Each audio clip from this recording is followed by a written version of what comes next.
अथ अपराणिक स्वाध्याय वेलायां श्रीमद्सद्भक्ति कायो सर्गम करोमि।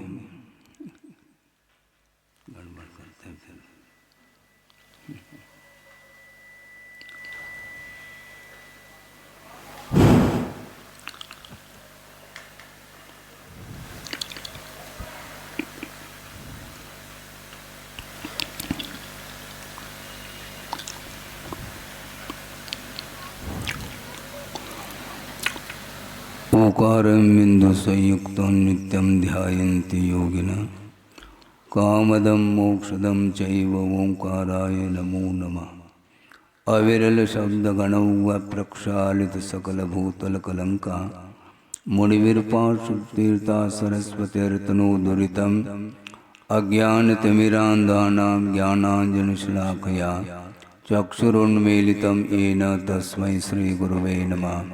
परम गुरुभ्यो नमः। परंपराचार्य गुरुभ्यो नमः। सकल कलुषविध्वंसकं श्रेयसां परिवर्धकं धर्म संबंधकं भव्य जीव मन प्रतिबोधकारकमिदं शास्त्रं श्री तत्वार्थ सूत्र नाम ध्येयम्। अस्य मूल ग्रंथकर्तार श्री सर्वज्ञ देवाः तदुत्तर ग्रंथकर्तार श्री गणधर देवाः प्रतिगणधर देवाः तेषां वचोनुसारमासाद्य श्रीमत् आचार्य प्रवर श्री उमा स्वामी देवैर्विरचितं मंगलम भगवान वीरो मंगलम गौतमो गणे मंगलम कुंदकुंदाद्यो जैन धर्मोस्तु मंगलम सर्वमंगल मांगल्यम सर्वकल्याणकारकं प्रधानम सर्वधर्माणां जैनम जयतु शासनम। कोटिशतं द्वादशैव कोटि लक्षाणि शेतेस्त्रिदिकानि चैव पंचाशदष्टौ च सहस्रसंख्यमेतच्छ्रुतं पंचपदं नमामि। अरहंत भाष्यतं गणहर देवी गंतियं सम्मं प्रणमामि भक्तजुक्तो सुगुणान् महो वहिं शिरसा।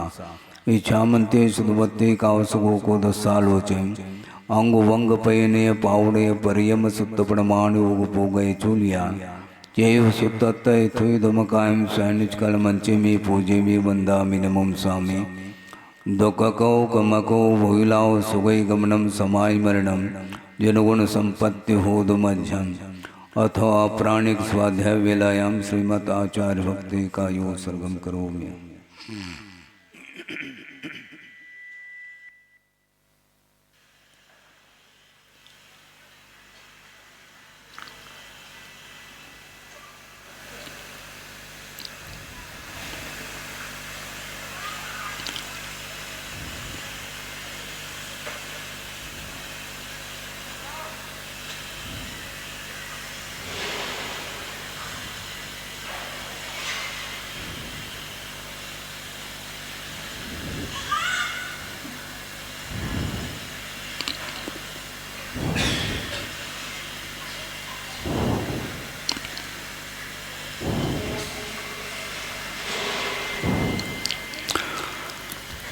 श्रुतजलधिपारगेभ्य स्वपरमत विभावना पटुमतिभ्य सुचरितपूर्णदेभ्यो नमो गुरुभ्यो गुणगुरुभ्य। 36 गुण समग्रे पंचमी आचार करण संदर से शिष्यानुग कुशले धम्मायिरे सदा वंदे गुरुभक्त संजीवेनय तरन्ति संसार सायरम घोरम चुन्नन्ति अट्टकम्मं जम्मन मरणं न पाविन्ति ये नित्यमृत मंत्र होम निरता ध्यानाग्निहोत्राकुला षट्कर्मा विरतास्तपो धनधना साधु क्रिया साधव शील प्रावरणा गुण प्रवरणा चंद्रार्क तेजोदिका मोक्षद्वार्ग पाठ पाठ निबटा प्रीणन्तु मां साधव गुरुव पांतनो नित्यं ज्ञान दर्शन नायका चारित्राणव गंभीरा मोक्ष मार्गोपदेशका। इच्छामन्ते आयुर्वत्ते कांसको को दस्सालोचे सम्मनान समदंसन समचर्जुत्तानं पंचव्याचाराणाम् आयुर्यानम् आयारादि स्मरानुपदेशयानं वज्झायानं तिरेन गुणपालरयानं सौसानं सैनिच कलमंचे में पूजे में वंदामि नमो स्वामी। दुःखको कमको भोइलाओ सुगै गमनं समाय मरणं जनगुण संपत्ति होद मध्यम। मोक्ष मार्गस्य नेतारं भेतारं कर्म भूभृतां ज्ञातारं विश्वतत्त्वानां वंदे तद्गुणलब्धये।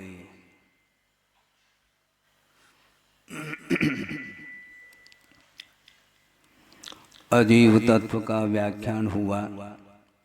अब इसके उपरांत अजीव तत्व के पश्चात वर्णन में आने वाला जो आश्रव पदार्थ है या आश्रव तत्व है वह व्याख्यान के योग्य है। इसलिए इस अध्याय में आश्रव तत्व का व्याख्यान किया जा रहा है सूत्रों के माध्यम से। काय वांग मनः कर्म योगः।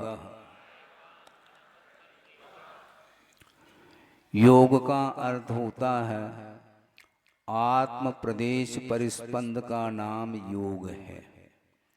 आत्मा के प्रदेशों में जो प्रकंपन होता है, जो वाइब्रेशन आप बोलते हैं, उसको योग बोलते हैं। ये आत्म प्रदेशों में स्पंदन क्यों होता है? बिना कारण के नहीं होता। आप शांत बैठे ऐसा लगता है, किंतु आपकी चेष्टाएं बैठे बैठे भी होती रहती हैं। तो काय वांग मनः कर्म कहा। कर्म का अर्थ इस सूत्र में ज्ञानावरणादि कर्म को नहीं लिया, किंतु कर्म का अर्थ प्रवृत्ति है, चेष्टा है, क्रिया है। वह काय अर्थात शरीर, वचन अर्थात वचन और मन। तो मन वचन काय संबंधी जो चेष्टाएं होती हैं, उन चेष्टाओं को निमित्त लेकर के ही आत्म प्रदेशों में परिस्पंदन होता है, उसका नाम योग बोला है। और योग से रहित अवस्था कहाँ होगी? 14वें गुणस्थान में जा करके पूर्णतः आत्म प्रदेशों में जो स्पंदन होता था उसका निग्रह हो जाता है। वहाँ पर निग्रह होगा, अभी हम और आप निग्रह नहीं कर सकते, इसलिए योग का अभाव नहीं किया जा सकता। किंतु योग की जो परिणति है वह शुभाशुभात्मक होती है, उसको लेकर के आगे के सूत्र में चर्चा करेंगे।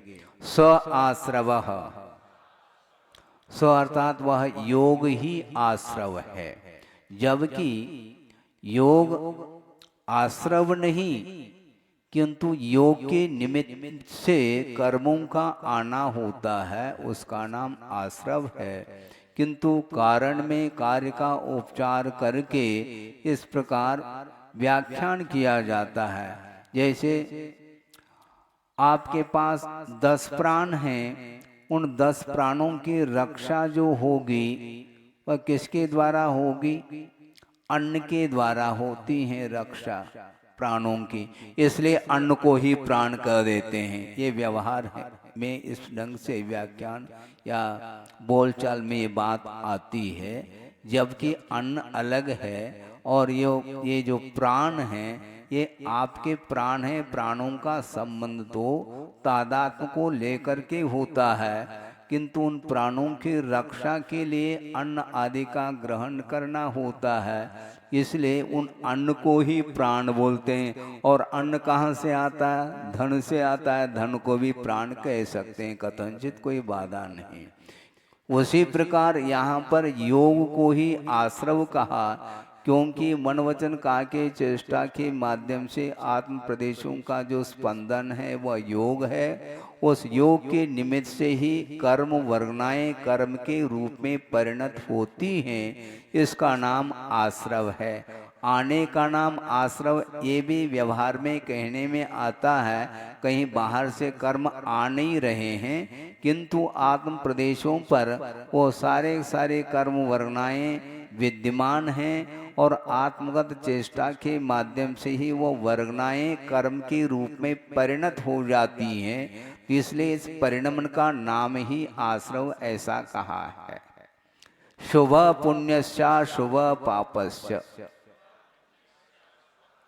वह आश्रव 2 तरह का होता है, एक शुभाश्रव होता है और एक पुण्याश्रव होता है और एक पाप का आश्रव होता है। श्रव धातु बहने के अर्थ में होता है, इसलिए आश्रव शब्द की व्युत्पत्ति इसी ढंग से होती है। बहने के अर्थ में आश्रव ये शब्द व्यवहार में आ जाता है। जैसे आप लोग कहते हैं कि रक्तस्राव, स्राव का अर्थ बहना होता है, उसी प्रकार यहाँ पर आश्रव का अर्थ क्या लेना, बाहर से कहीं आ रहा है कर्म, ऐसा नहीं, परिणमन का नाम ही यहाँ पर आश्रव ऐसा कहा। तो शुभ योग के माध्यम से पुण्य का आश्रव होता है और अशुभ योग के द्वारा पाप का आश्रव होता है। मन वचन काय की चेष्टा से आप ऊपर नहीं उठ सकते, कोई बाधा नहीं, क्योंकि श्रमण भी मन वचन काय की चेष्टा से ऊपर नहीं उठ पाएगा। तो ऐसी स्थिति में मन वचन काय की चेष्टा होते हुए भी यदि शुभात्मक चेष्टा होती है तो उसके माध्यम से पुण्य का आश्रव होता है, और मन वचन काय की चेष्टा यदि अशुभात्मक होती है तो उसके माध्यम से पाप का आश्रव होता है। आप कौन सा आश्रव चाहते हैं, पाप का क्या पुण्य का? महाराज हम तो पुण्य का आश्रव चाहते हैं। तो पुण्य का आश्रव चाहते हैं तो पाप का आश्रव रोकना चाहिए। मन वचन काय के चेष्टा को यदि आप समीचीन बनाएंगे तो निश्चित रूप से पुण्य का आश्रव हो सकता है, और मन वचन काय की चेष्टा यदि असमीचीन है, असम्यक है, तो निश्चित रूप से पाप का आश्रव होगा। तो अशुभ काय संबंधी आश्रव किमात्मक होता है? हिंसा है, असत्य है, चोरी है और अब्रह्म सेवन आदि हैं। ये जितने भी प्रवृत्ति हैं ये कायिक प्रवृत्ति मानी जाती हैं जो कि अशुभात्मक होती हैं। इसके माध्यम से भी पाप का आश्रव होता है। और वचन संबंधी अशुभ चेष्टाएं क्या? असत्य भाषण, कठोर वचन का प्रयोग करना, असभ्य वचनों का प्रयोग करना, ये वाचनिक चेष्टाएं अशुभात्मक मानी जाती हैं। इसके माध्यम से भी पाप का ही आश्रय होता है। और इसी प्रकार मन के माध्यम से भी कुछ चेष्टाएं होती हैं। दूसरे के वध के बारे में चिंतन करना, ईर्ष्या आदि को लेकर के मन को विकृत बनाना, ये सारी चेष्टाएं या प्रवृत्ति ये अशुभ मनोयोग के रूप में होती हैं। इस प्रकार मन वचन काय की चेष्टा जो अशुभात्मक है उसके माध्यम से पाप का आश्रय होता है। और ठीक इससे विपरीत मन वचन काय की चेष्टा को समीचीन बनाओ। देव शास्त्र गुरु की उपासना के रूप में यदि मन वचन काय के प्रवृत्ति आपकी बनती है तो उसके माध्यम से पुण्य का आश्रय होता है। हम पुण्य का आश्रय तो चाहते हैं, बल्कि पुण्य का फल तो चाहते हैं कि फल के अनुरूप चेष्टाएं भी तो करो। इस प्रकार ये शुभ और अशुभ योग के माध्यम से पुण्य और पाप का आश्रय होता है, ऐसा कहा है। पुण्य का स्वरूप भी बहुत 2 मिनट में या कुछ ही समय में इस विषय को समझ सकते हैं कि पाप का अर्थ क्या और पुण्य का अर्थ क्या। जो आत्मा को पवित्र बनाए, यानी जिन परिणामों के माध्यम से आत्मा पवित्रता का अनुभव करे उसका नाम पुण्य है। और पाप का अर्थ क्या है? बहुत विचित्र परिभाषा दे रहे हैं आचार्य महाराज पूज्यपाद स्वामी। पाप किसको बोलते हैं? पाति रक्षति आत्मानं शुभात्।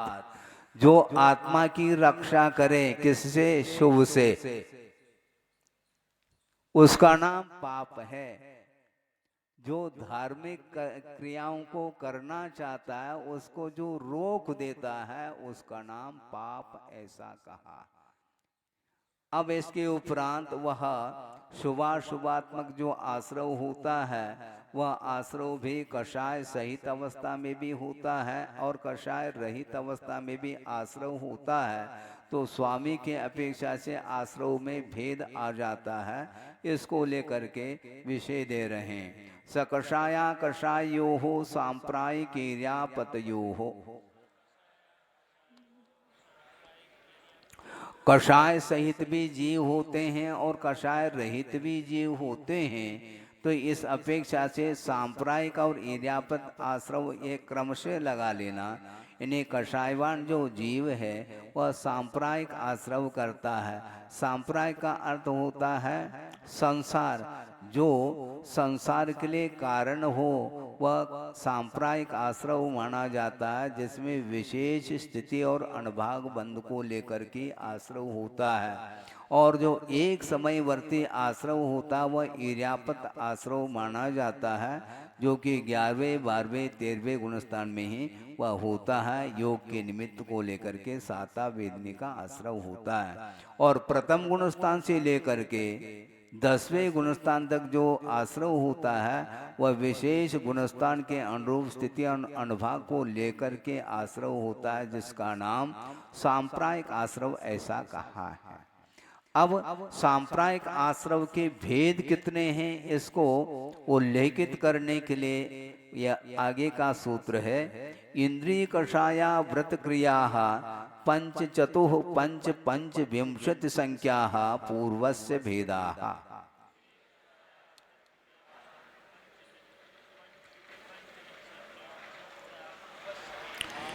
इंद्रिय कषाय अव्रत अर्थात पाप और क्रिया, ये सारे कितने हैं? इंद्रिय 5 हैं, कषाय 4 हैं, अव्रत भी 5 हैं और 25 क्रियाएं होती हैं। इस प्रकार ये 39 हो जाते हैं सब मिलकर के, जो कि पूर्वस्य भेदाः अर्थात सांप्रायिक आश्रवस्य भेदाः। सांप्रायिक आश्रव के ये भेद हैं।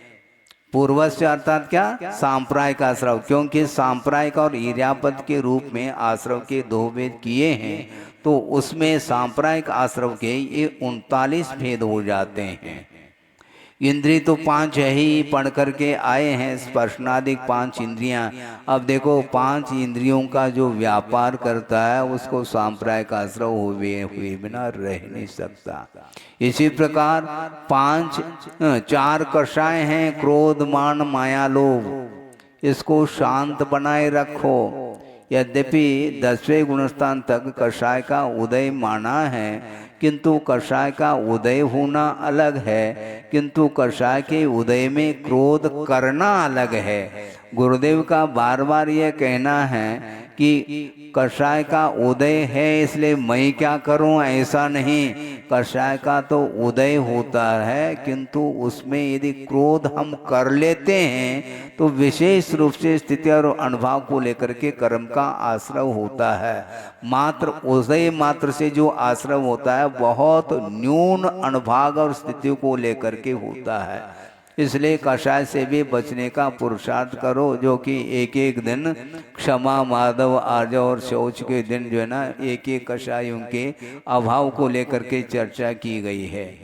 पंच अव्रतानी, ये 5 पाप हैं। हिंसा, झूठ, चोरी, कुशील और परिग्रह के रूप में 5 पाप हैं। इन 5 पाप रूप जो परिणाम करता है वह निश्चित रूप से वह संसार के लिए कारणभूत आश्रव कर लेता है।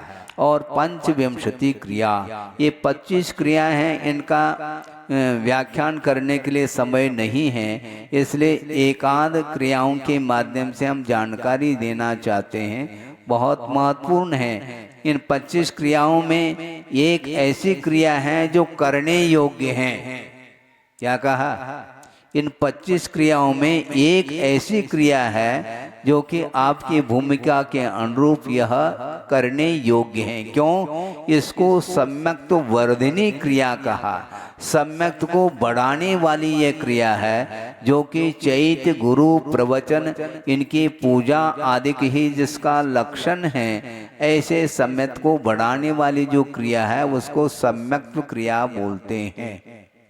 हाँ, इसके माध्यम से आश्रव होता है। इसलिए आप बैठे रहोगे शांत तो फिर दुकान को भी बंद करना पड़ेगा। किसी ने कहा कि महाराज मंदिर जाने में विकल्प होता है, इसलिए छूट जाए मंदिर। बहुत अच्छी बात है, अपने पास आकर के बैठो। मंदिर जाने की कोई आवश्यकता नहीं, लेकिन घर जाने की भी कोई आवश्यकता नहीं है, ध्यान रखो। घर तो जाओ, दुकान मकान तो खोलो, और मंदिर को जाते हैं तो उस समय विकल्प होता है, बंद के लिए कारण है। इस प्रकार विपरीत धारणा नहीं बना लेनी चाहिए। इसको बोलते हैं चैत्य अर्थात देव, गुरु अर्थात गुरु, और प्रवचन अर्थात शास्त्र। इस प्रकार देव, शास्त्र, गुरु की पूजा आदि को लेकर के जो परिणाम होते हैं वो परिणाम सम्यक्त को बढ़ाने वाले माने जाते हैं, इसलिए इसको सम्यक्त क्रिया कहा। और एक आज्ञा व्यापादनी क्रिया है, वह उसको बोलते हैं चारित्र होने के तीव्र उदय होने के कारण शास्त्र में जो चरणानुयोग आदिक में जो आवश्यक आदि क्रिया करने के लिए जो आज्ञा दी है, उन आज्ञा का पालन करने में जो असमर्थ है, असमर्थ होने के कारण वह विपरीत प्रतिपादन करने के लिए तत्पर हो जाता है, तो वह आज्ञा व्यापादनी क्रिया मानी जाती है, जो कि यह बहुत ही हानिकारक ये क्रिया मानी जाती है। क्योंकि आप पथ पर तो आरूढ़ न हो और विपरीत पथ उन्मार्ग का पोषण करोगे तो मार्ग दूषण नाम का यह दोष आ जाता है। इसलिए इस दोष से तो अपने को बहुत अच्छे ढंग से बचना चाहिए। तीव्र मंद ज्ञाता ज्ञात भावाधिकरण वीर विशेष अभ्यास तद विशेष।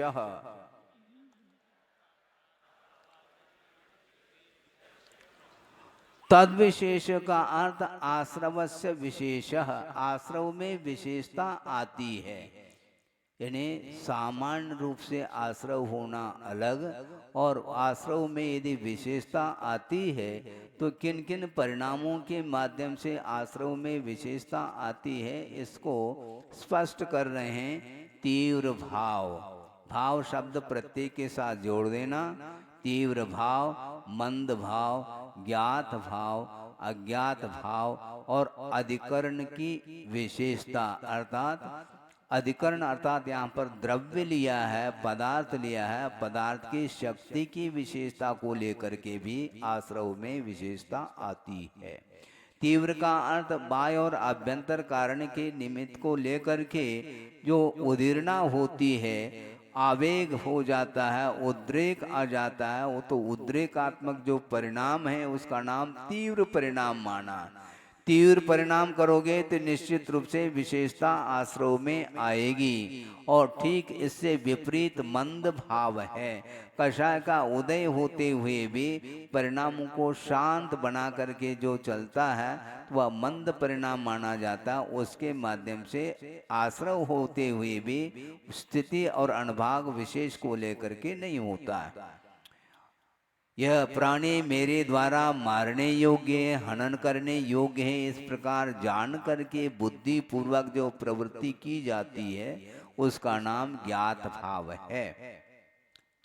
ये तो अशुभ क्रियाओं के लिए कहा, किंतु शुभ क्रियाएं भी जो होती है उनको बुद्धि पूर्वक करना चाहिए। सांसारिक क्रियाओं को तो संसारी प्राणी बुद्धि पूर्वक कर लेता है, और धार्मिक क्रियाओं को बेमन के, मन हैनी और औपचारिकता चलती रहती, यह ठीक नहीं माना जाता है। क्योंकि इसमें भी शुभाश्रव करना चाहो तो धार्मिक क्रियाओं में भी सावधानी के साथ, उत्साह के साथ बुद्धि पूर्वक करना चाहिए।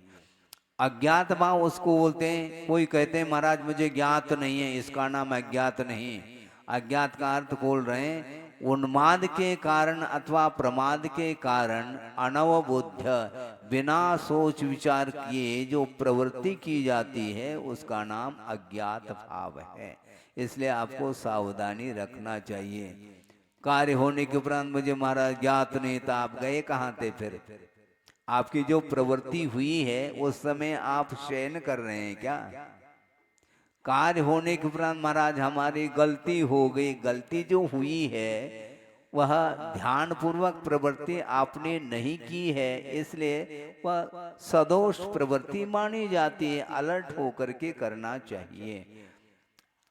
अज्ञात भाव, अधिकरण की विशेषता। अधिकरण का अर्थ जहाँ पदार्थ रखे जाते हैं उसका नाम अधिकरण है। वह अधिकरण का अर्थ यहाँ पर प्रसंग में पदार्थ को ही लिया है। तो जीव और अजीव के रूप में दो प्रकार के पदार्थ सामने आते हैं, जिसकी शक्ति की विशेषता को लेकर के भी अपने आश्रव में विशेषता आती है। इस प्रकार यह सूत्र का तात्पर्य निकलता है। अधिकरणम जीवा जीवाहा। अधिकरण अर्थात आधारात्मक जो पदार्थ है वह कितने प्रकार के हैं? जीव और अजीव के रूप में ये आधार के रूप में पदार्थ माने जाते हैं, जिनको लेकर के आश्रव होता है। आद्यम समरंभ समारंभारंभ योग कृतकारितानुमत कषाय विशेष त्रिश त्रिश त्रिश चतुश्चय कषः।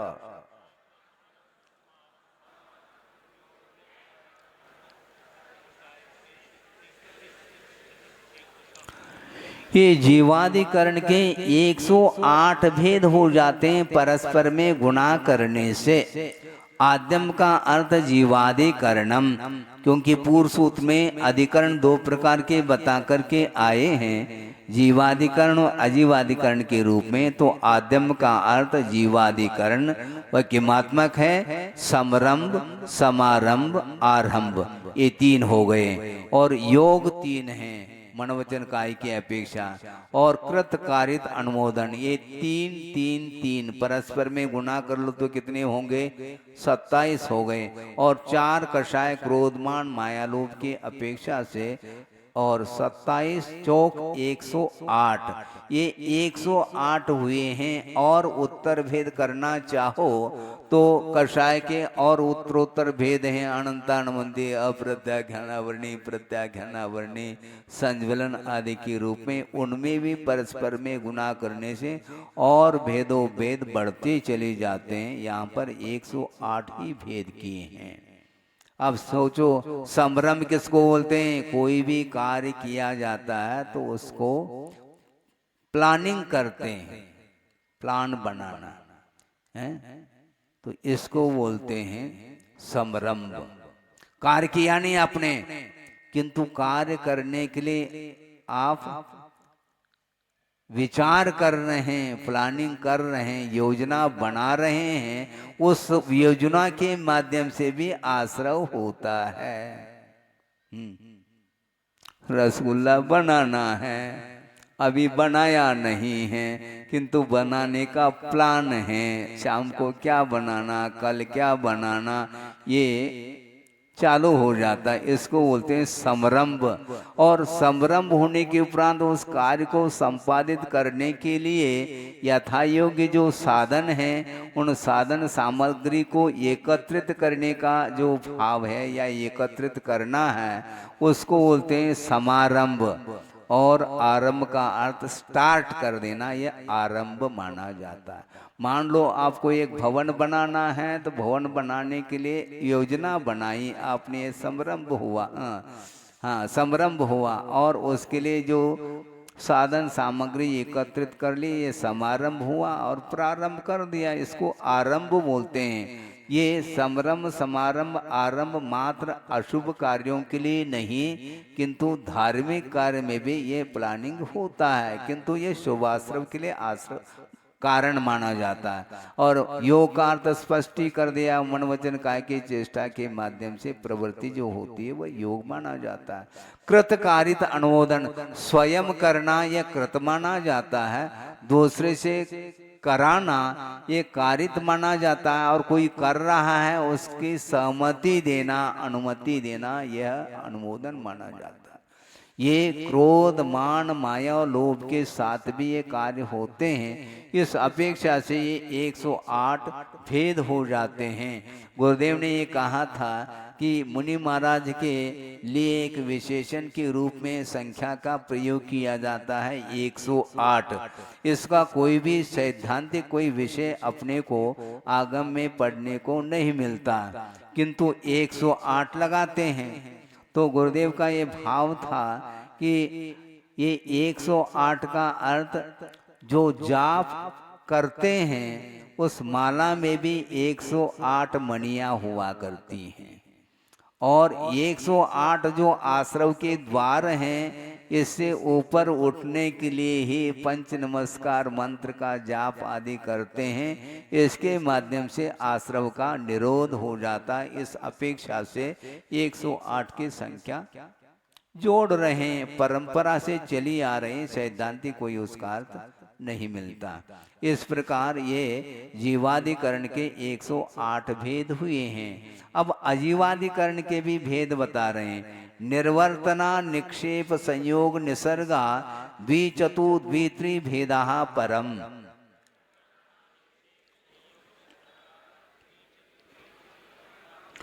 परम का अर्थ अजीवादिकरणम। वो कितने प्रकार का है? 11 प्रकार का है ये। निर्वर्तना का अर्थ निष्पादना, रचना विशेष का नाम निर्वर्तना है। वह 4 प्रकार की निर्वर्तना मानी जाती है। नहीं, दो प्रकार की निर्वर्तना, एक मूल गुण निर्वर्तना, एक उत्तर गुण निर्वर्तना।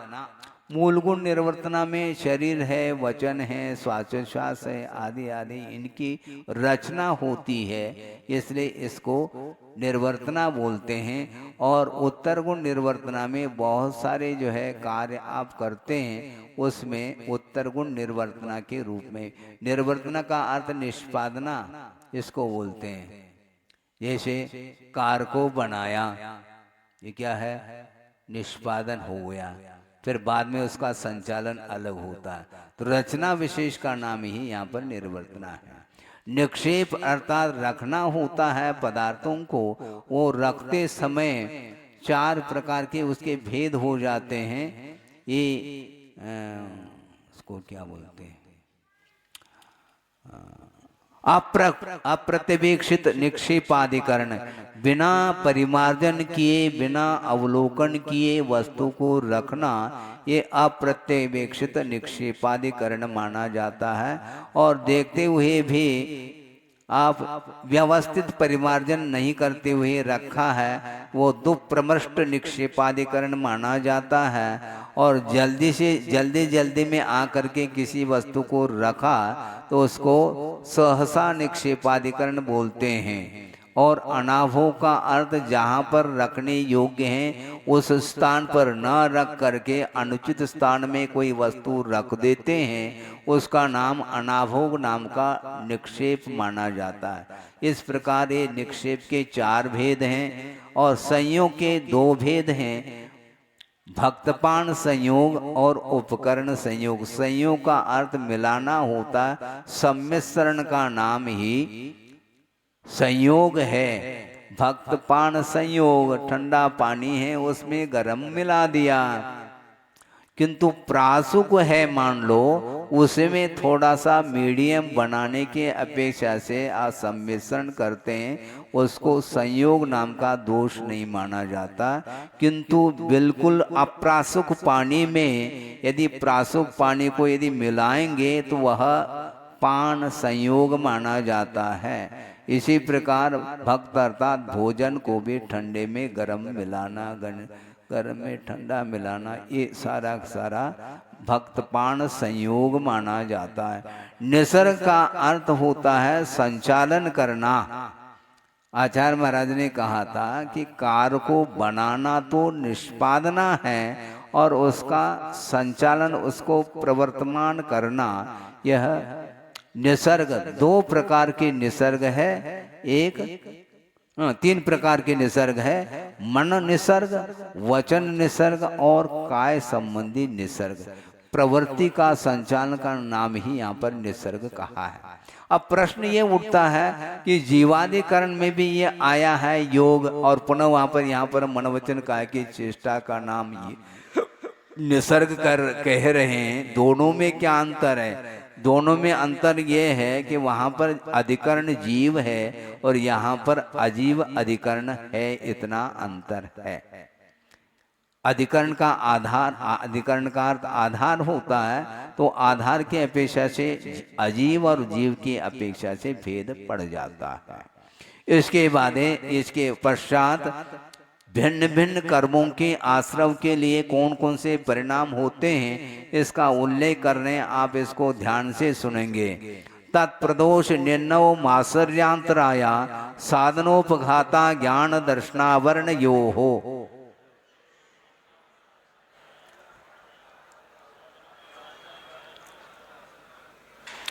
ज्ञानावरणीय और दर्शनावरणीय कर्म के आश्रव के लिए परिणाम कौन से होते हैं? तो प्रदोष बोलते हैं। प्रदोष किसको बोलते हैं? जो मोक्ष के लिए साधनभूत तत्व का ज्ञान है, उस ज्ञान की कोई स्तुति कर रहा है, कोई प्रशंसा कर रहा है, उस समय उसका उस प्रशंसा को भी सुनने का भाव नहीं रखना, सुनते हुए भी अनसुना जैसा कर लेना, स्तब्ध रहना, उसके प्रति भी अनुराग का भाव व्यक्त नहीं करना, यह प्रदोष नाम का दोष माना जाता है, जिसको पैशून्य परिणाम बोलते हैं। और किसी कारणवशात मैं नहीं जानता, मेरे पास नहीं है। इस प्रकार ज्ञान का जो अपलाप किया जाता है इसका नाम निन्नव बोलते हैं। और निन्नव का अर्थ ये भी बताया था गुरुदेव ने कि मान लो जिससे आपने ज्ञान अर्जित किया है उसको ही, उसके नाम को ही आप छुपा रहे हैं, तो यह भी निन्नव के अंतर्गत आता है। क्योंकि जिससे हमने प्राप्त किया है उसको कभी भी भूलना नहीं चाहिए। यानी कृतज्ञता रूप जो परिणाम है यह भी निन्नव के अंतर्गत आ जाते हैं। और किसी कारण से जिस ज्ञान का अभ्यास किया गया है और वह ज्ञान देने योग्य भी है, फिर भी यदि नहीं दिया जाता है तो इसका नाम मात्सर्य। क्यों नहीं दिया जाता? मैं यदि देऊंगा तो मेरे अनुरूप उसको भी ज्ञान प्राप्त हो जाएगा। अभी तो भीड़ मेरे पास आ रही है और उसके पास भीड़ चली जाएगी फिर तो। इस प्रकार का परिणाम जो आता है मात्सर्य माना जाता है। ये इसके माध्यम से ज्ञानावरणी दर्शनावरणी का आश्रय होता है। और ज्ञान के विच्छेद करने का जो परिणाम करना, ज्ञान के घात करने का परिणाम, ये अंतराय माना जाता है। तो ज्ञान के जो सामग्री हैं, उपकरण आदि हैं, उसको ही चुरा लिया। ट्राई करके स्कूल कॉलेज वगैरह में हो जाते हैं, परीक्षा का समय है और पेन ही गायब हो गया। अब बैठो क्या करोगे, अब कैसे पढ़ोगे, कैसे लिखोगे, क्या करोगे? नोट्स किए थे और नोट्स गायब कर दिए, वो कैसा पड़ेगा वो? इस प्रकार ये कषाय के कारण ये परिणाम होते हैं। इसी प्रकार करके ही वह ज्ञानावरणी का आश्रव करता चला जाता है। शरीर के माध्यम से, वचन के माध्यम से प्रकाशित करने योग्य जो ज्ञान है उसका निषेध करना ये आसाधना मानी जाती है।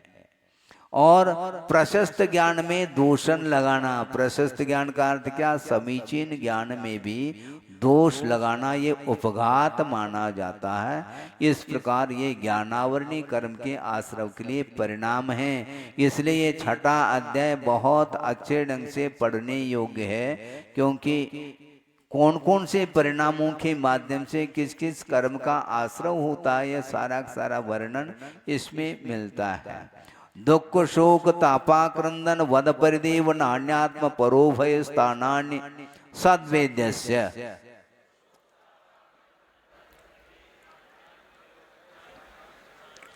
हाँ, सद्वेद्यस्य यानी साता वेदने के आश्रव के लिए परिणाम है।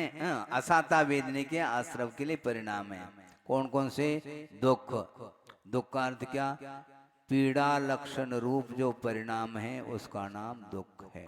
किसी कारण को लेकर के पीड़ा के परिणाम हो गए उसका नाम दुख है। ये सामान्य रूप से दुख है।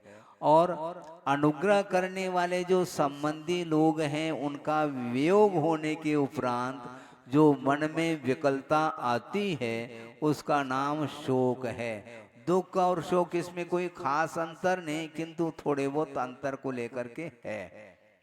दुख यह सामान्यवाची शब्द है और शोक आदि के विशेष दुख की ही वैरायटी जिसको बोलते हैं। तो अनुग्रह करने वाले जो संबंधी लोग हैं उनका वियोग हो गया मान लो, तो मन में विकलता आती है, ये शोक माना जाता है। साधर्मी का वियोग हो गया, गुरु आदि का वियोग हो गया, तो उस समय मुनि महाराज को भी मन में विकलता आती है। विकलता आती, इसी का नाम शोक कहा है। लेकिन इस शोक के द्वारा साता का आश्रव नहीं होता, ये ध्यान रखना, असाता का आश्रव होता है। अपवाद आदि के निमित्त को लेकर के जो भीतर संताप उत्पन्न हो जाता है उसको ताप बोलते हैं। यानी अपराध हुआ तो वह अपवाद फैल गया। अब अपवाद फैल गया तो हमेशा मन खेद खिन्न रहता है, उसके माध्यम से तीव्र संताप उत्पन्न हो जाता है, उसका नाम ताप बोला है। और संताप के माध्यम से उत्पन्न जो अश्रुपात यानी वह आंखों से आंसुओं को बहाता हुआ, विलाप करता हुआ, खुल करके जो रोता है, उसका नाम आक्रंदन बोलते हैं। और आयु है, इंद्रिय है, बल है, बल प्राण है, इनका वियोग करना ये वध माना जाता है। और संक्लेश परिणाम का आलंबन है जिसमें और गुणों का अनुस्मरण और गुणानुवाद पूर्वक अपने और दूसरे के अनुग्रह की अभिलाषा को लेकर के करुणा पूर्ण तरीके से रोना या परिदेवन माना जाता है, जिसके माध्यम से सामने वाला व्यक्ति द्रवीभूत हो जाए। ये इस प्रकार का जो शोक होता है यह परिदेवन माना जाता है। ये सारे सारे असाता वेदनी कर्म के आश्रव के लिए कारण हो जाते हैं।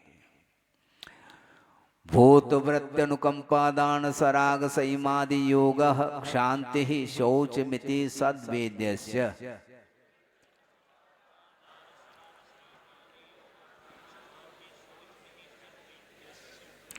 कर्मों के उदय के कारण नाना गतियों में जो उत्पन्न हो जाते हैं वे भूत अर्थात प्राणी माने जाते हैं। यहाँ पर भूत का अर्थ वो भूत नहीं लेना, भूत का अर्थ प्राणी मात्र को भूत संज्ञा दी गई है।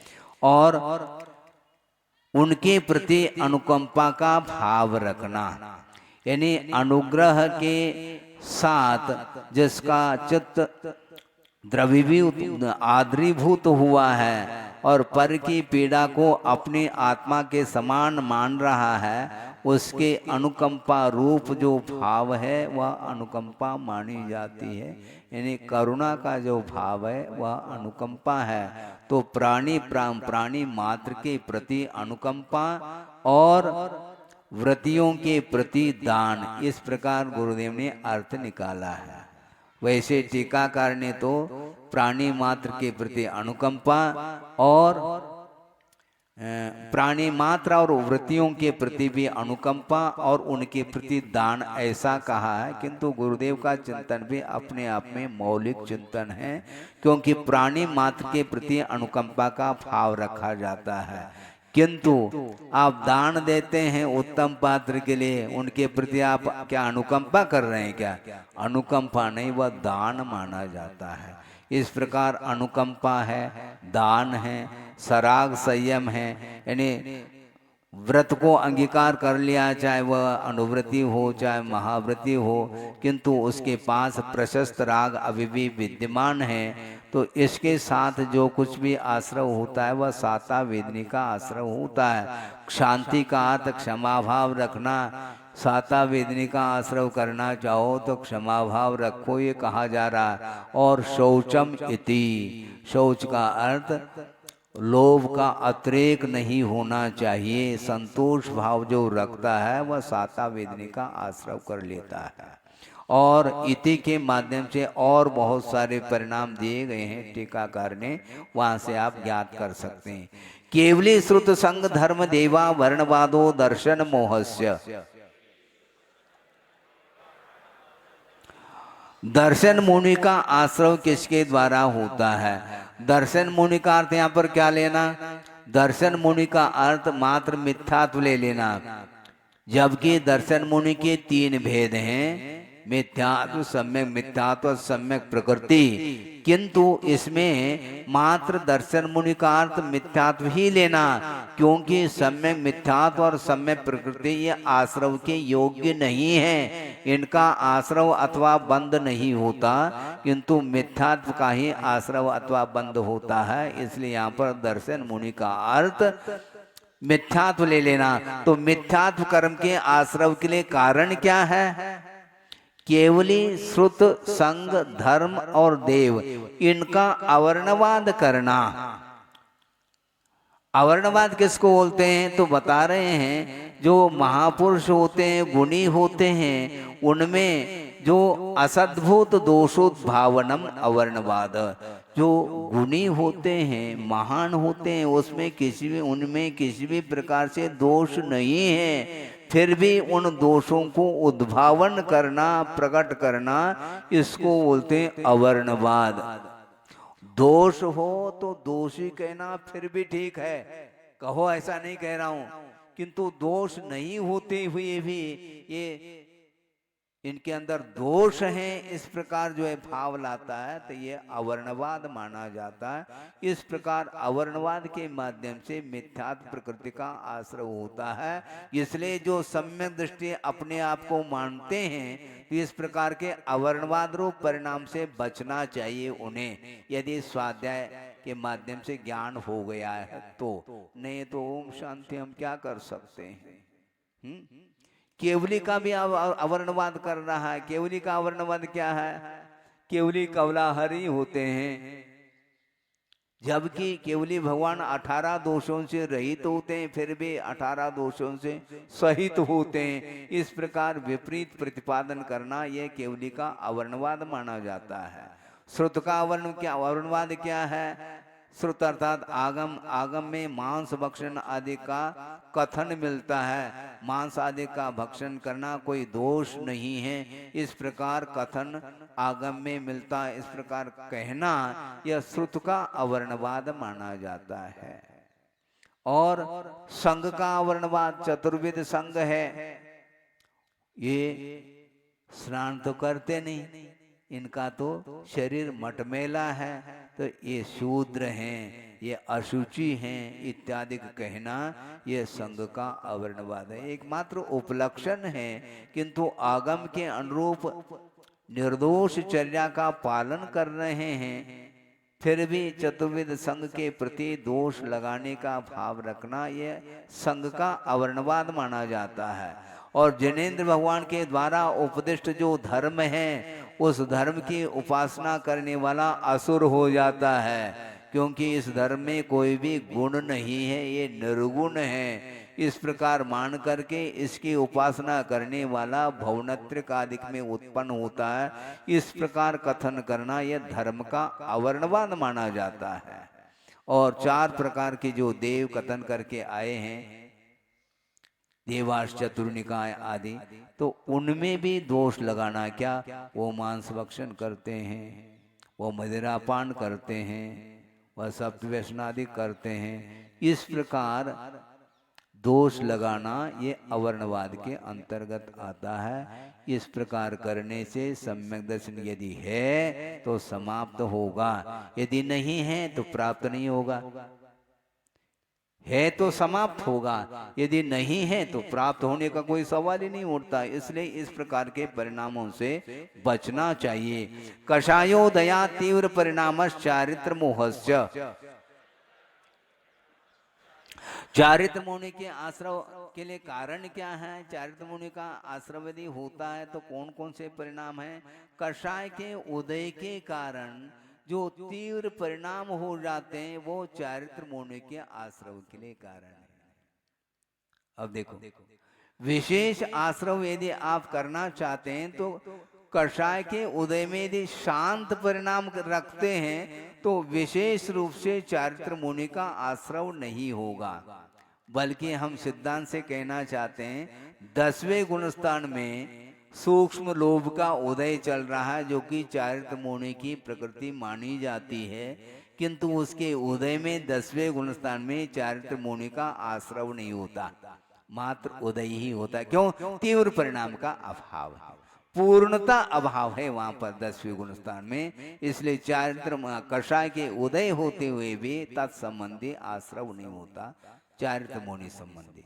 और कषाय के उदय में यदि तीव्र परिणाम करते हैं तो विशेष रूप से आश्रव होगा। सामान्य रूप से तो 90 गुणस्थान तक तो आश्रव होता ही होता है चारित्र मुनि का, किंतु उसकी विवक्षा नहीं, किंतु कषाय के उदय में परिणाम तीव्र यदि हम कर लेते हैं तो विशेष रूप से चारित्र मुनि का आश्रव होता है, ऐसा कहा जा रहा है।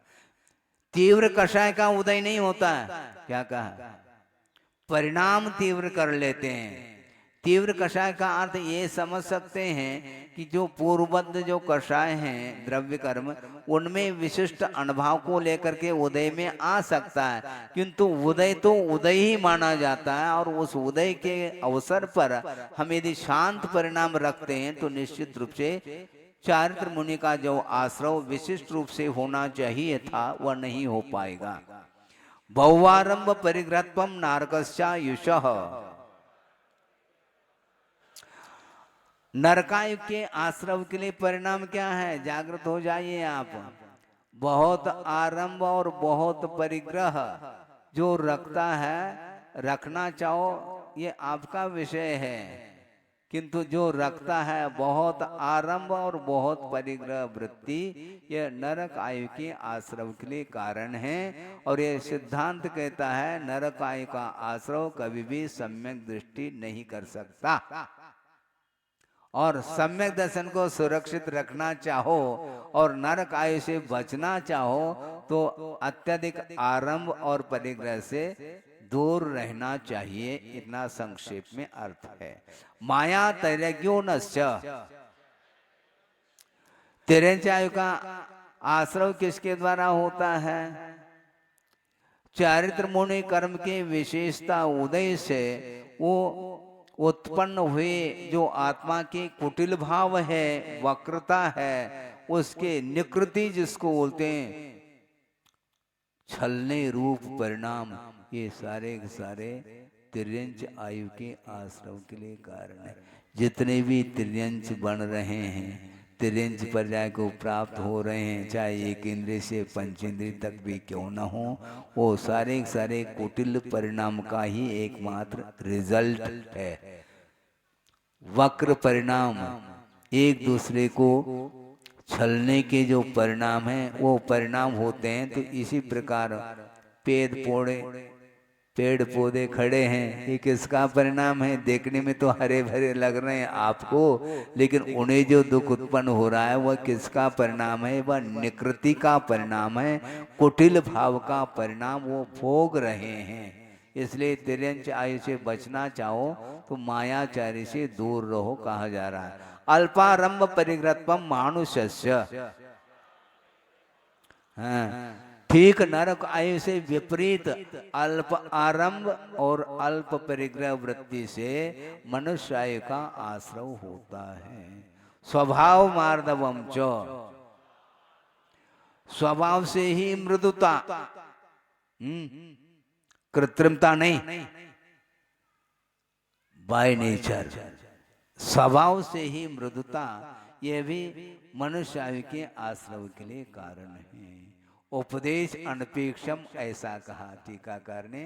उपदेश देने से कठोरता से छोड़ करके मृदुता अपना ली। वह ये स्वभावगत नहीं, मृदुता नहीं है, किंतु यह प्रशिक्षण देने का एक परिणाम है। किंतु स्वभाव से ही जो कोमल परिणाम रखता है वह मनुष्य आयु का आश्रव करता है। निशील व्रतत्वम च सर्वेशाम, सर्वेशाम आयुषाम, सभी आयु में से किसी भी आयु का वह बंद कर सकता है। किससे? शील से रहित है और व्रत से रहित है, तो वह चार आयु में से किसी भी आयु का बंद कर सकता है। जो शील से रहित है, व्रत से रहित है, वह देवायु का भी बंद कर सकता है। जैसे पूज्यपाद स्वामी ने कहा है, भोग में चले जा, भोग में के जो मनुष्य हैं वे शील से भी रहित हैं और व्रत से भी रहित है, किंतु देवायु का ही बंद करते हैं। सराग संयम संयमा संयमा काम निर्जरा बाल तपांस दैवस्य,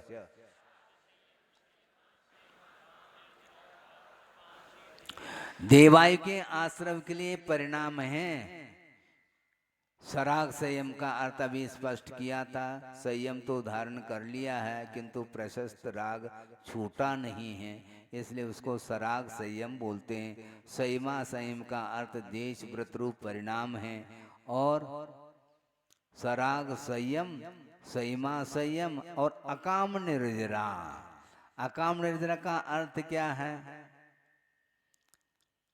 इच्छा पूर्वक निर्जरा नहीं हो रही है, परवश निर्जरा हो रही है, वह अकाम निर्जरा मानी जाती है। बहुत अच्छा है यह विषय कि एक उदाहरण की अपेक्षा से कहा जा रहा है। जहां आप लगाना चाहो आपकी मर्जी है। कि मान लो डॉक्टर ने कहा कि तुम हार्ट पेशेंट हो, इसीलिए घी का सेवन नहीं करना। अब इच्छा पूर्वक घी का तो त्याग किया नहीं, इच्छा पूर्वक, क्योंकि शुगर पेशेंट है, हार्ट पेशेंट है, मान लो वो मीठा छोड़ रहा है, घी छोड़ रहा है, नमक आदि छोड़ रहा है, बीपी जो है असंतुलित है, इसलिए तो इसके माध्यम से भी तो कुछ निर्जरा होती होगी महाराज। हाँ निर्जरा तो होती है ना, लेकिन ये अकाम अकाम निर्जरा, क्योंकि अपनी इच्छा से त्याग करने की भावना से नहीं किया है, त्याग करना पड़ रहा है, इसलिए अपराध कर लिया, जेल में बंद हो गया, अरेस्ट हो गया, अब वहां पर एक ही बार भोजन मिल रहा है, तो क्या है वो फिर वहां पर क्षुधा पर से विजय हो रहा, क्या क्या हो रहा है? एक ही बार भोजन मिल रहा है, वहां पर क्या है? वहां पर ब्रह्मचर्य का पालन कर रहा है क्या? वो है ही नहीं, अकेला है। आप क्या ब्रह्मचर्य और क्या आप ब्रह्म, क्या वस्तु है मुझे बताओ? वो सब कुछ पालन करना पड़ता है, परवश होकर के जो कुछ भी निर्जरा होती है परिणामों के माध्यम से, वो सारे सारे अकाम निर्जरा के कोटि में आते हैं, ऐसा कहा। श्रमण भी क्यों हो, यदि मान लो स्वास्थ्य ठीक नहीं है और उपवास कर लिया, लेकिन वो स्वास्थ्य अस्वस्थ होने के कारण उपवास किया है, वह उपवास के कोटि में नहीं आ सकता, वह लंघन माना जाता है। स्वस्थ होने के उपरांत भी कर्म निर्जरार्थम तप्यते इति तप कहा है। कर्म निर्जरा करने के लिए वह तप करता है, तो वह निर्जरा के लिए कारण बनता है, किंतु स्वास्थ्य आरोग्य की दृष्टि से मान लो कोई चीज का त्याग कर रहा है, तो वह निर्जरा के लिए कारण नहीं माना जाता। इस प्रकार अकाम निर्जरा और बाल तप, बाल तप का अर्थ मिथ्या दर्शन के साथ जो तप किया जाता है उसका नाम बाल तप कहा। इस प्रकार की इन क्रियाओं के माध्यम से देवायु का आश्रय होता है। यानी देवायु के आश्रय में इसके उपस्थिति में यदि संयमा संयम संयम इत्यादि के उपस्थिति में यदि आश्रय होगा किसी भी आयु का, तो देव आयु का आश्रय होता है, ऐसा कहा गया है। सम्यक त्वं च, सम्यक दर्शन आयु कर्म के लिए आश्रय के लिए कारण नहीं, किंतु यदि कर्म भूमि का कोई तिर्यंच और मनुष्य है, वह यदि सम्यक दृष्टि है तो नियामक रूप से देवायु का ही आश्रय करता है, और उसमें भी वैमानिक संबंधी ही देवायु का आश्रय करता है। योग वक्रता विसंवादनम चा शुभस्य नामनः, अशुभ नाम कर्म के आश्रय के लिए कारण क्या है?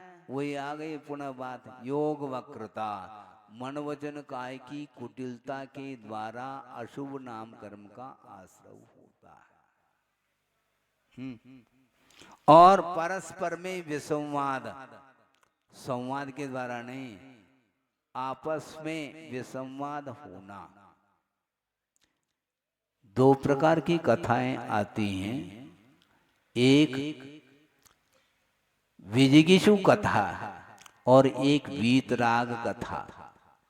विजिगीषु कथा उसको बोलते हैं हार जीत को लेकर के जो कथा की जाती है वह सतकथा के अंतर्गत नहीं आती। तत्व निर्णय के दृष्टि से जो कथा की जाती है वह वीतराग कथा मानी जाती है। केवल हार जीत को लेकर के मैं इनको हरा दूं, वो कहता मैं इनको हरा दूं, इस प्रकार उद्देश्य को लेकर के जो कुछ भी वाद विवाद होता है वह विसंवाद के कोटि में आता है। उसके माध्यम से भी अशुभ नाम कर्म का आश्रय होता है। इसलिए हमें विसंवाद नहीं करना। कोई संवाद करने के लिए बैठ जाता है तो हम संवाद करने के लिए तैयार हैं, हम हार जीत की बात नहीं करना चाहते। आपको करना तो आपकी मर्जी, आप हाराना चाहो। कई बार कहते महाराज आपको तो आपसे जीत नहीं पाएंगे। अरे जीतने की बात कर रहे हैं आपको आपसे हम जीत नहीं पाएंगे। मुझसे जीतना चाहो तो मुझे हराना तो पड़ेगा, तो हराने का भाव रखना तो आपकी मर्जी। हार जीत की बात मत करो, विसंवाद मत करो। तत्व निर्णय की दृष्टि से वाद विवाद नहीं होता, किंतु संवाद होता है, और वह संवाद अशुभ नाम कर्म के आश्रव के लिए कारण नहीं बनता। इस प्रकार मन वचन काय की कुटिलता और विसंवाद के माध्यम से अशुभ नाम कर्म का आश्रव होता है। नाम कर्म के 93 भेद किए हैं, 8वें अध्याय में प्रसंग आने वाला है। उसमें जितने भी अशुभ नाम कर्म के भेद हैं वो उनका आश्रव इसी सूत्र के माध्यम से, यानी सूत्र के द्वारा आश्रव नहीं होता है, इस सूत्र में जो विषय दिया उसके माध्यम से आश्रव होता है। बहुत जल्दी शब्द पकड़ते हैं। तद विपरीतम शुभस्य, तद विपरीतम का अर्थ क्या? जो अशुभ नाम कर्म के आश्रव के लिए जो परिणाम थे उससे ठीक विपरीत परिणाम का अर्थ मन वचन काय की सरलता, यानी योग की सरलता और विसंवाद का अभाव, ये शुभ नाम कर्म के आश्रव के लिए कारण है। हाँ, और योग की सरलता और विसंवाद का अभाव हो गया। अब शुभ नाम कर्म के आश्रव के लिए कारण बताया, तो तीर्थंकर प्रकृति का भी इतने मात्र से आश्रव करने लग जाएंगे हमने।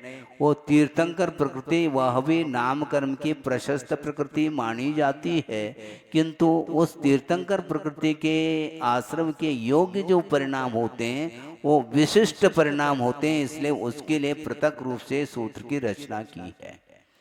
दर्शन विशुद्ध विनय संपन्नता शील व्रते स्वणति चारो भीक्षण ज्ञानोपयोग संवेगो शक्तितस त्याग तपसी साधु समादर वैयावृत्तिकरण महदाचार्य बहुश्रुत प्रवचन भक्ति रावश्य का परिहानिर मार्ग प्रभावना प्रवचन वत्सलत्वमित तीर्थकरत्वस्य।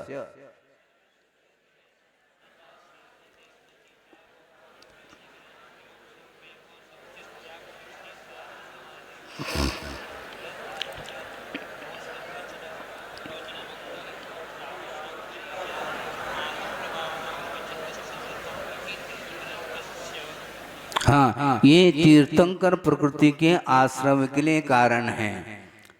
थोड़ा सा विषय आपको स्पष्ट करना चाहते हैं। यद्यपि उमा स्वामी महाराज ने ये षोडश कारण भावना को लेकर के सूत्र दिया है, और तीर्थंकर प्रकृति के आश्रव के लिए ये षोडश कारण भावनाएं हैं, किंतु इन षोडश कारण भावनाओं के माध्यम से तीर्थंकर प्रकृति का आश्रव तो हो सकता है, इसमें बाधा नहीं, किंतु तीर्थंकर प्रकृति का आश्रव करने वाला स्वामी कौन होता है? तो आचार्य कहते हैं स्वमेव चित्त बंधो, सम्यक दृष्टि ही तीर्थंकर प्रकृति का बंद करता है। यह स्पष्ट हो गया, मिथ्या दृष्टि कभी भी तीर्थंकर प्रकृति का बंद अथवा आश्रव नहीं कर सकता, सम्यक दृष्टि कर सकता है। चाहे वह चतुर्थ गुण स्थान वर्ते अविरत संबंध दृष्टि गृहस्थ हो, अथवा अनुवृत्ति हो, अथवा महावृत्ति हो, चारों प्रकार के सम्यक दर्शन के साथ तीर्थंकर प्रकृति का आश्रव कर सकता है, इसमें बाधा नहीं। इस प्रकार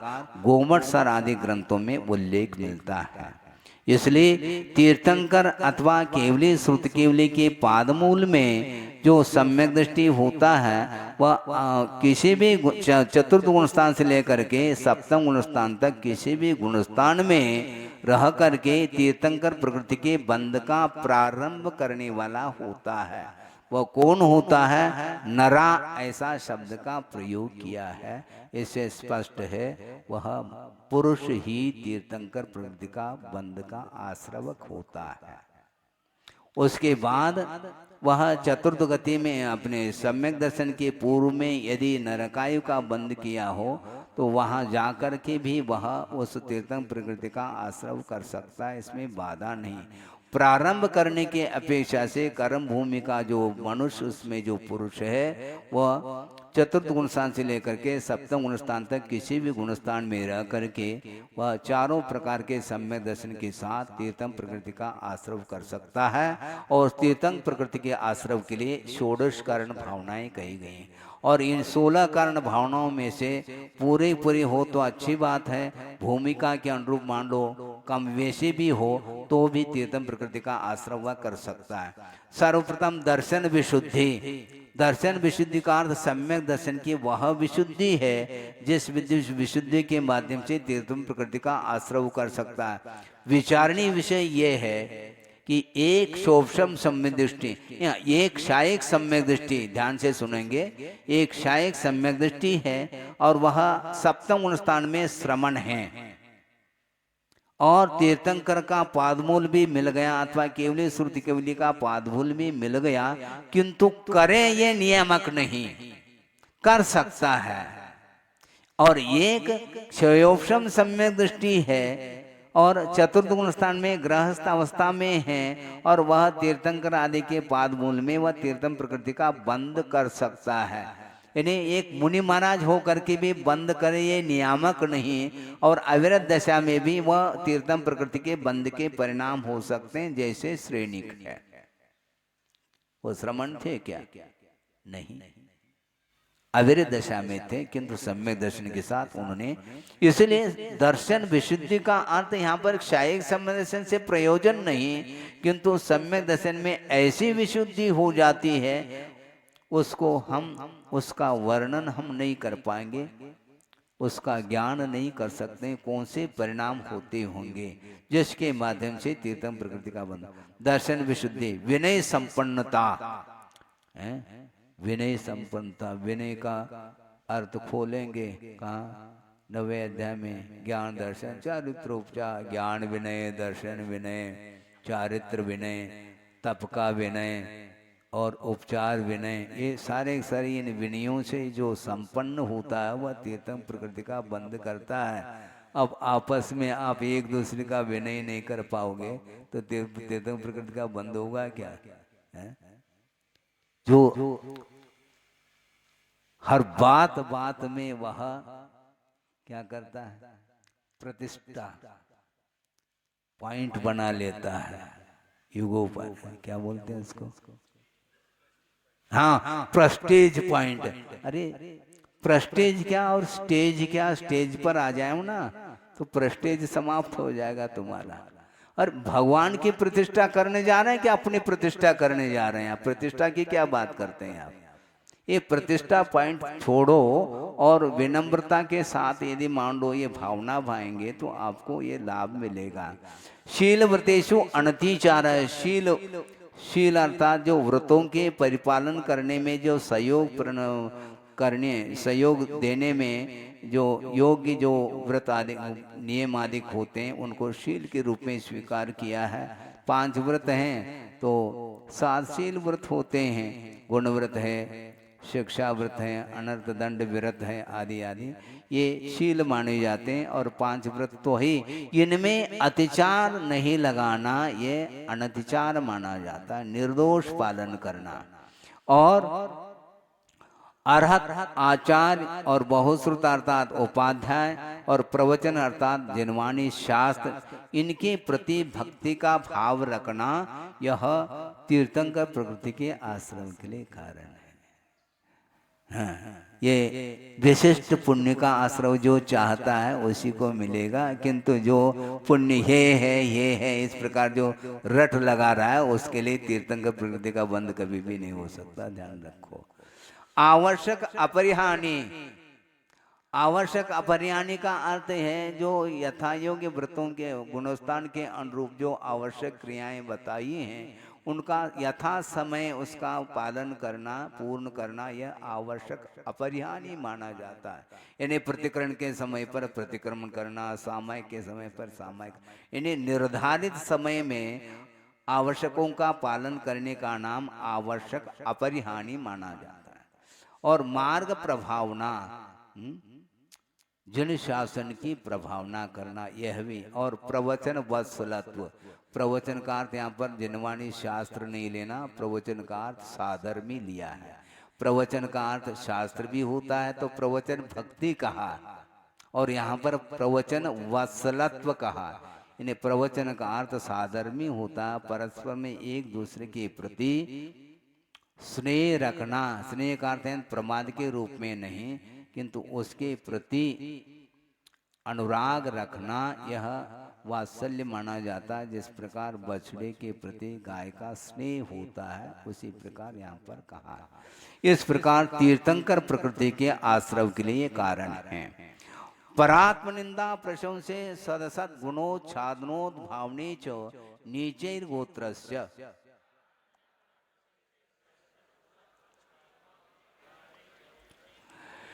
नीच गोत्र का आश्रव देख लो किन परिणामों से होता है। परात्म निंदा, पर की निंदा और आत्म प्रशंसा, ये क्रम से लगा लेना। परात्म निंदा प्रशंसे, पर की निंदा और आत्मा की प्रशंसा। ध्यान से सुनो, आत्म प्रशंसा चाहने वाला व्यक्ति नीच गोत्र का बंद करता है। ये उमा स्वामी महाराज कह रहे हैं, हम नहीं कह रहे। जो अपने आत्मा की प्रशंसा चाहता है, ख्याति पूजा लाभ चाहता है निरंतर, वह नीच गोत्र का बंद करता है। और दूसरे की निंदा का भाव रखता है, वह भी नीच गोत्र का बंद करता है। दूसरे की आलोचना, निंदा और अपनी आत्म प्रशंसा का भाव नियम से नीच गोत्र का आश्रव कराने में कारण है। और ये कर्म सिद्धांत कह रहा है कि नीच गोत्र का आश्रव सम्यक दृष्टि नहीं कर सकता। अब देखो, सोचो, विचार करो, सम्यक दर्शन है क्या? पहला सोचो, विचार करो। अपने आप को मैं सम्यक दृष्टि हूँ इस प्रकार मानने वाला व्यक्ति कभी आत्म प्रशंसा का भाव रखेगा क्या? और दूसरी की निंदा का भाव रखेगा? रख ही नहीं सकता। क्योंकि नीच गोत्र का आश्रव सम्यक दृष्टि नहीं कर सकता, बल्कि नीच गोत्र के आश्रव के लिए जो कारण है वह अनंतानुबंधी कषाय है, ये कहा है। अनंतानुबंधी कषाय के उदय के बिना नीच गोत्र का आश्रव हो ही नहीं सकता। ये ठीक है कि मिथ्यात्व अवस्था में भी उच्च गोत्र का आश्रव हो सकता, बाधा नहीं। किंतु नीच गोत्र का यदि आश्रव होगा तो नियम से वह अनंतानुबंधी के उदय में ही होगा। इसलिए नीच गोत्र के आश्रव के लिए गुणस्थान दो हैं, एक प्रथम गुणस्थान, एक द्वितीय गुणस्थान। चतुर्गुण स्थान में कभी भी सम्यक दृष्टि नीच गोत्र का बंद नहीं कर सकता। इसलिए दूसरे की निंदा और अपनी प्रशंसा नहीं करना चाहिए। और सदसद गुणोच्छादनोद्भावनी च, दूसरे के अंदर अच्छे अच्छे गुण हैं उसको आच्छादित कर रहा है, ढाक रहा है। और अपने दूसरे के अंदर जो दोष हैं उसका उद्भावन कर रहा है, हाईलाइट कर रहा है। ये सब गलत बात है। इसके माध्यम से नीच गोत्र का आश्रव होता है। तद विपर्यो नीचेर वृत्त्यनुच्छेको चोतरस्य। तद विपर्य का अर्थ नीच गोत्र के आश्रव के लिए जो परिणाम बताए थे उसके ठीक विपरीत परिणाम, यानी अपनी आत्मा की निंदा, दूसरे की प्रशंसा। अपने अंदर गुण होते हुए भी उसको आच्छादित करो और अपने अंदर यदि दोष है उसको उद्घाटित करो गुरु के सामने, तो कम से कम ये भाव, ये ठीक नीच गोत्र के विपरीत परिणाम माने जाते हैं। और नीचई वृत्ति, नीचई वृत्ति का अर्थ क्या? विनम्रता। नीचई वृत्ति, नीच वृत्ति नहीं, नीचई वृत्ति का अर्थ विनम्रता। गुरुदेव ने एक बार कहा था कि थर्ड बटन सी, टीचर बोलते हैं, बताते हैं, जो विद्यार्थी छात्र होते हैं उनके लिए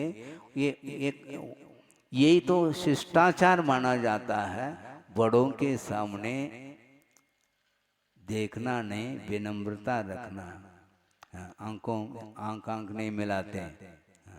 नीचे देखो तो हम आंख मिलाते नहीं, आंख दिखा रहे हैं तो गड़बड़ हो जाएगा। नीचे वृत्ति का अर्थ विनम्रता है और अनुच्छेद का अर्थ है कि विज्ञान आदि के अपेक्षा से उत्कृष्टता है। ज्ञानादि के क्षेत्र में काफी विकास हो चुका है, इसके उपरांत भी तत्संबंधी अहंकार का भाव नहीं आना अनुत्सेक माना जाता है। इसके माध्यम से उच्च गोत्र का आश्रव होता है और अंत में विघ्न कर्ण मंत्रायस्य, अच्छे कार्यों में विघ्न उपस्थित करना अंतराय कर्म के आश्रव के लिए कारण है।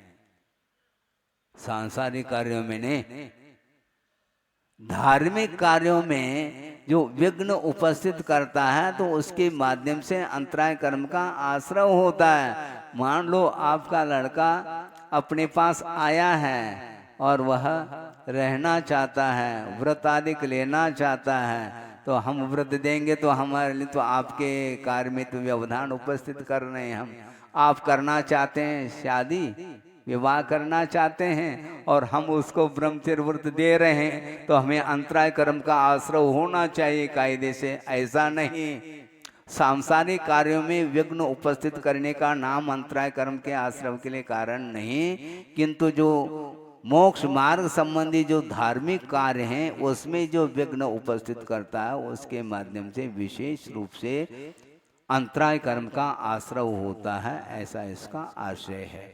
इस प्रकार छठे अध्याय में सामान्य रूप से आश्रव तत्व का वर्णन हुआ।